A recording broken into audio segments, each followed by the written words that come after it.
16 వయసున్న యువ శివాజీ మహారాజ్ పూణేలోని తోరణ కోటపై నిలబడి స్వరాజ్యం అని గర్జిస్తున్నన్నాడు. మహారాష్ట్రలోని సహ్యాద్రి కొండల్లో చీకటిపడిన సమయంలో గెరిల్లా యుద్ధం చేస్తున్న శివాజీ మరియు అతని మరాఠా సైనికులు. మండుతున్న పగటి కోటలు, ఉత్కంఠభరితమైన పోరాటం. ప్రతాప్గఢ్ కోట కింద అఫ్జల్ ఖాన్ను కౌగిలించుకుని పులిగోరుతో వాఘ్ నాక్ సంహరిస్తున్న శివాజీ మహారాజ్. అఫ్జల్ ఖాన్ ఎత్తైన శరీరం, శివాజీ చురుకుదనం, చారిత్రాత్మక క్షణం. భారతీయ నౌకాదళానికి పునాది వేస్తున్న శివాజీ మహారాజ్ అరబే సముద్రంలో విజయదుర్గ్ సముద్ర కోటపై నిలబడి ఓడలను చూస్తున్నారు.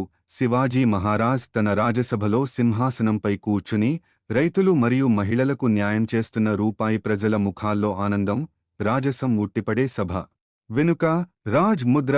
ఛత్రపతి శివాజీ మహారాజ్ యొక్క రాజసం ఉట్టిపడే స్ఫూర్తిదాయకమైన పోర్ట్రేట్.